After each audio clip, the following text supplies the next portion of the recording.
আলাউদ্দিন আহমেদ সাহেবের বাচনভঙ্গি, ওনার body language, সারা পৃথিবীতে রাজনৈতিক নেতাদের বাচনভঙ্গি এরকম অহংকারী, এরকম আহ, কি বলে জনগণকে কিংবা জাতীয় সংসদকে কিংবা অন্য দলের সংসদ সদস্যদেরকে ডিহিউম্যানাইজ করে কথা বলা কিংবা মানে এরকম আপনি দেখবেন না। কিন্তু আপনি জনগণের সাথে শোনেন, যারা জনগণের ভোটে নির্বাচিত হয় তারা জনপ্রতিনিধি, ওনাদেরকে ওইখানে জমিদার বানায় পাঠানো হয় নাই।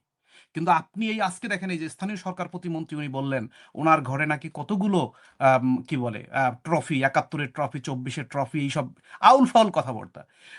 একদম এই ধরনের কথাগুলোই ঠিক একদম আম, আমাদের গত 17 বছর আমরা আওয়ামী লীগের কাছ থেকে আমরা শুনে আসছি যে ওনারা পরিচয় দেন না কেন, উনি তো গুপ্ত জামাতি, উনি তো ওনারা একটা নাম দিয়েছিলেন বামাতি, বাম এবং জামাত নাম দিয়ে ওনারা বামাতি ব্যবহার করতেন, আরো বেশ কিছু শব্দ ব্যবহার করতেন, সাগু, নানা রকমের ইনসাল্টিং শব্দ ব্যবহার করতেন যে এটা।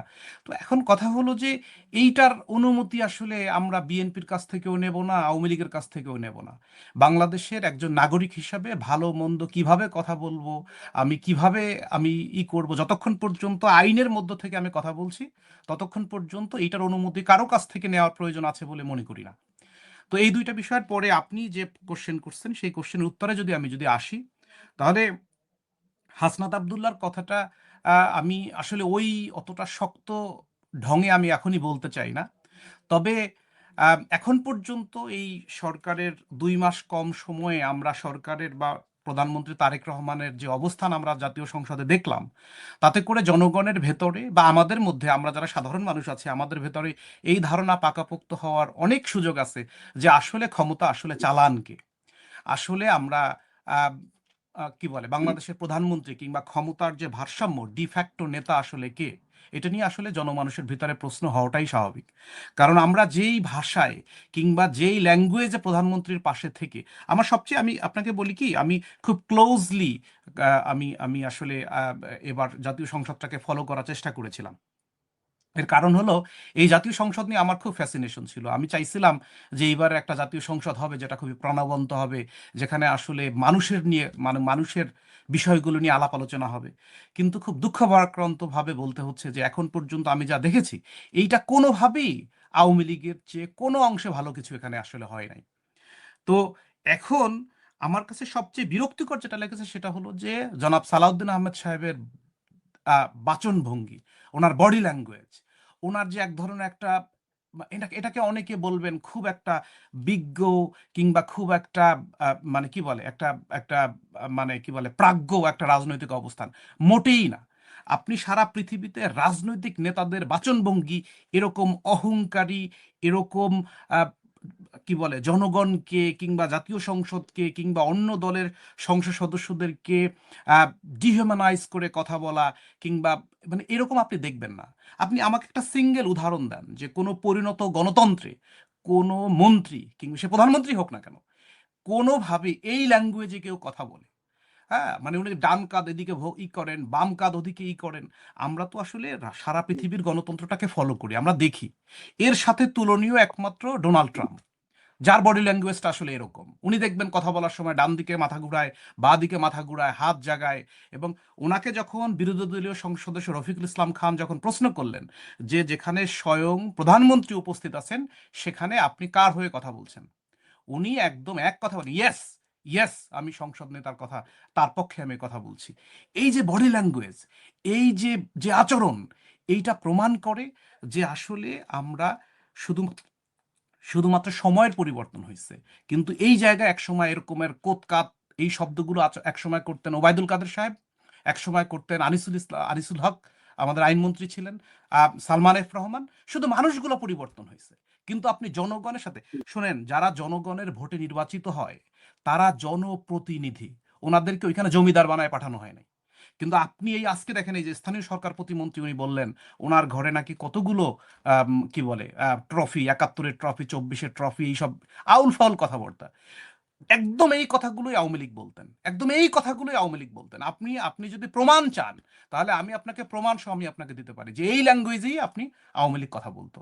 এবং এইটাই একটা দল আগামী দিনে জনগণের সরকার হবেন কিংবা আগামী দিনে ফ্যাসিবাদের সরকার হবেন তার একটা একটা একটা প্রিয়ামটিভ একটা একটা ক্যারেক্টার। Number one.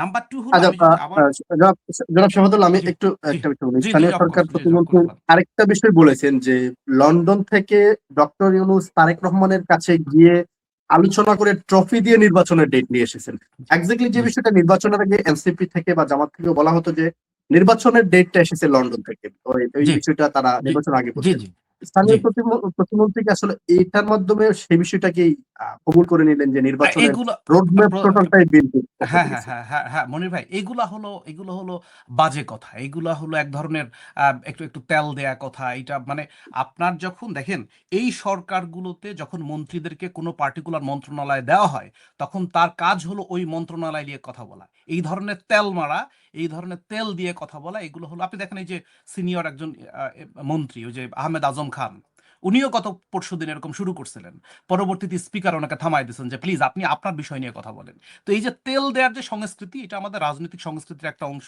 এগুলো নিয়ে কথা বলতে গেলে আজকে আপনার আলোচনার আসলে খুব বেশি দূর আগানো যাবে না। আমি আপনার পয়েন্ট, তারপরও আমি চেষ্টা করবো আপনার ওই জায়গাটা আসার জন্য। প্রথম কথা হলো যে আপনি জিজ্ঞাসা করছেন যে আসলে তারেক রহমানের প্রবলেমটা কোথায়। দেখেন, আমি ব্যক্তিগতভাবে তারেক রহমান যখন লন্ডনে ছিলেন, কিংবা ওনাকে আমি দীর্ঘদিন ফলো করি, এবং আমি আমার ফেসবুকে লেখালেখি কিংবা অন্যান্য সময় আমি বারবার আমি বলছি যে বাংলাদেশের এখন পর্যন্ত যে পরিস্থিতি, এই পরিস্থিতিতে তারেক রহমানই একমাত্র ঐক্যের প্রতীক। আগামী দিনগুলোতে বাংলাদেশকে নেতৃত্ব দিতে হলে তারেক রহমানকে ভূমিকা নিতে হবে, এবং তিনি মানে এক ধরনের ঐক্যের প্রতীক, মানুষকে কিংবা সব দলকে নেয়ার মতো তারেক খালেদা জিয়ার সন্তান সেই হিসাবে আমার কাছে মনে হতো। এবং আমি এখনো সেটা চাই যে আগামী দিনে যে সরকারটা এখন ক্ষমতায় আছে, এই সরকার 5 বছর সুষ্ঠুভাবে দেশ পরিচালনা করুক, এবং তারেক রহমান অ্যাজ এ প্রধানমন্ত্রী হিসাবে। এখন আমি তারেক রহমান কেন সংসদে ভূমিকা নিচ্ছেন না, এটার তো আসলে একদম পুরোপুরি ব্যাখ্যা আমার কাছে নাই, তবে আমি তিনটা জিনিস আমি এটা আসলে বোঝার চেষ্টা করছিলাম। প্রথমটা হলো, আমার কাছে মনে হয় যে উনি ঘটনার আকস্মিকতা এখন পর্যন্ত উনি কাটায় উঠতে পারেন নাই। মানে আজকের থেকে 1 বছর 1.5 বছর আগে হঠাৎ করে একটা মানুষ, যিনি মাত্র ওয়েস্ট লন্ডনের একটা বাসায় থাকতেন, বাইর হতেন, কুকুর চড়াইতেন আপনার পার্কে, এরপরে বাংলাদেশের টুকটাক খোঁজ খবর রাখতেন, একটা মানে হঠাৎ করে এসেই একটা 18 কোটি মানুষের প্রধানমন্ত্রী হয়ে গেলেন 1 বছরের ব্যবধানে। তো এই যে প্রস্তুতি ছাড়া উনি যে প্রধানমন্ত্রী হয়ে গেলেন, কিংবা উনি যে ওনার ওনার অতীতের কোনো ধরনের যে অভিজ্ঞতাটা যে নাই, এইটা ওনার জন্য এক ধরনের ওনার একটা ব্যাকলগ। মানে উনি আম, বাংলাদেশের ভাষায় যেটাকে বলে একটা পার্লামেন্টারিয়ান এক্সপিরিয়েন্স যেটাকে আমরা বলি, সো এই যে সংসদীয় অভিজ্ঞতাটা আসলে ওনার নাই। তো এটা ওনার জন্য এক ধরনের একটা ব্যাকলগ। তো উনি হয়তো, মানে আমি ধারণা করছি, অফকোর্স আমার কাছে আপনি যদি প্রমাণ চান আমি দিতে পারবো না, তবে আমি ধারণা করছি যে উনি হয়তো হঠাৎ করে এসে আসলে বুঝতে পারছেন না যে আসলে উনি কিভাবে শুরু করবেন, উনি কিভাবে, কিংবা সংসদে ওনাকে যদি কোনো পার্টিকুলার বিষয় দাঁড় করায় দেয়া হয়, তাহলে উনি আসলে এটাকে কিভাবে রেসপন্ড করবেন, কিভাবে হ্যান্ডেল করবেন, এইটা আসলে ওনার প্রায়র এক্সপিরিয়েন্স নাই। এটা হয়তো একটা কারণ। দ্বিতীয় আর একটা কারণ হতে পারে, আপনার মনে থাকার কথা নিশ্চয়ই, যে বেগম খালেদা জিয়া যখন সেই ফ্যাসিবাদের আমলে যখন স্থায়ী কমিটির বৈঠক করতেন, তখন সেই বৈঠকে একটা গ্রুপ ছিল, যে যেই গ্রুপটা আসলে বিএনপির কথাগুলো কিংবা স্থায়ী কমিটির কথাগুলো বাইরে এনে ফাঁস করে দিতেন। এবং একটা পর্যায়ে পরিস্থিতিটা এমন হলো যে খালেদা জিয়াকে শেষ পর্যন্ত কিন্তু স্থায়ী কমিটির সদস্যদের মোবাইল ফোন পর্যন্ত কিন্তু নিয়ে নিতে হলো কিন্তু। তো এই যে একটা গ্রুপ আছে আওয়ামী লীগের, সরি বিএনপির ভেতরে, এইটাকে কেউ কেউ অভিহিত করেন বিএনপির ভিতরে আওয়ামী লীগের একটি অংশ, অথবা বিএনপির ভিতরে ভারতপন্থী একটা অংশ। এই যে একটা অংশ, এই অংশটার একটা একটা একটা বড় রকমের প্রভাব থাকতে পারেন, যে যারা চান না যে প্রধানমন্ত্রী হিসাবে তারেক রহমান আসলে বিকশিত হোক, প্রধানমন্ত্রী হিসাবে তারেক রহমান আসলে সেই রাষ্ট্রনায়কের ভূমিকাটা নিক। কারণ ওনার ডিএনএতে তো শহীদ প্রেসিডেন্ট জিয়াউর রহমানের রক্ত আছে, ওনার ডিএনএতে তো খালেদা জিয়ার রক্ত আছে। তো ওনারা চান না যে তারেক রহমান একজন পূর্ণাঙ্গ প্রধানমন্ত্রী হয়ে আসুক। তো এই কারণে আমরা, এটা হতে পারে যে এই অংশটা ওনাকে সাপ্রেস করে রাখা, ওনাকে বাক্সবন্দি করে রাখার একটা একটা একটা একটা প্ল্যানও হতে পারে। এক, এটা হলো দুই। 3 নাম্বার আর একটা ব্যাপার হতে পারে, যেটা আমার কাছে সবচেয়ে বেশি ভ্যালিড মনে হয়েছে, সেটা হলো আপনি দেখেন এই গণভোটকে নিয়ে বিএনপি এবং তারেক রহমান এই নির্বাচন থেকে শুরু করে এখন পর্যন্ত তাদের যে অবস্থা, একদম লেজে গোবরে করে ফেলছেন। আমি বলি বাংলাদেশের ইতিহাসে জনগণের সাথে মুখের উপরে এইভাবে প্রতারণা করার অতীতে মনে হয় একটা ইতিহাসও নাই। এইভাবে গণভোট নিয়ে বিএনপির আজকের যে অবস্থান, এবং তারেক রহমান গণভোটে ভোট দিতে বলার পরে আজকে বিএনপির যে অবস্থান, এই যে একটা সরাসরি জনগণের সামনে প্রতারণা, এই প্রতারণাটা হয়তো তারেক রহমান নিজে সামনাসামনি মাথায় নিতে চাচ্ছেন না। উনি একজন ডিফ্যাক্টো আর একজনকে দাঁড় করায় দিচ্ছেন। এটাকে আপনি বলতে পারেন সালাউদ্দিন সাহেবকে কোরবানি দিয়ে দেওয়ার মতো অবস্থা। উনি হয়তো চাচ্ছেন যে সালাউদ্দিন সাহেবের উপর থেকে যা হয় হোক, যা বলার সালাউদ্দিন সাহেব বলুক। কারণ অনেক সময় হয় না যে আমি যেহেতু এই প্রতারণা কিংবা মিথ্যাটা আমি মানুষের সামনে যেহেতু বলতে পারবো না, সুতরাং সালাউদ্দিন সাহেব প্রিটেন্ড করবে যে সে কত বড় একজন নেতা, তার সংবিধান বিষয়ে আসলে কত অভিজ্ঞতা, এইটা আসলে ওনাকে দিয়ে বলায় নেওয়ার একটা চেষ্টা হচ্ছে। তো আমার কাছে এটা এটা কেন আমি এটা বললাম, দেখেন, নির্বাচনের আগে এই গণভোট নিয়ে বিএনপি এবং তারেক রহমানের অবস্থান কি ছিল? বিএনপির কোন নেতা, তারেক রহমান সরাসরি সমাবেশে বলেছেন যে গণভোটে হ্যাঁ বলুন। মির্জা ফখরুল ইসলাম আলমগীর বলেছেন যে আমরা কিন্তু কোনোভাবেই ন্যায়ের পক্ষ আমরা নিতে পারবো না। আপনি বিএনপির একটা কেন্দ্রীয় নেতাকে দেখাইতে পারবেন না যে কোনোদিন বলছে যে আপনারা গণভোটের বিপক্ষে ভোট দেন বা গণভোটে আপনারা না ভোট দেন। তো ওনারা দলীয়গতভাবে, এবং আমি এখনো আজকেও চেক করে আসলাম, আপনার টক শোতে আসার আগে আমি দেখলাম বিএনপির মিডিয়া সেলের ভেরিফাইড ফেসবুক পেজে এখনো সেই পোস্টটা আছে যে আপনারা গণভোটে হ্যাঁ ভোট দিন। তো এই যে জনগণকে ভোট দিয়ে, এবং সালাউদ্দিন সাহেব তো নিজেই উনি উনি ঐক্যমত্য কমিশনের বৈঠকে উনি বলছেন যে আমরা চলেন জনগণের কাছে যাই, আমরা ভোট নিয়ে আসি। তো সেই রায় নিয়ে আসার পরে পৃথিবীর ইতিহাসে জি, এরকম জনাব শাহাদাত দ্বিতীয় গণ পর্যায়ে আসবো, একটু শেষ করতে হবে। আমি এক লাইনে শেষ করে দেই। সো সো এই ইমেজ সচেতনতা কিংবা এই যে জনগণের সাথে প্রতারণার দায়টা সরাসরি তারেক রহমান নিতে না চাওয়াও একটা বড় কারণ হতে পারে।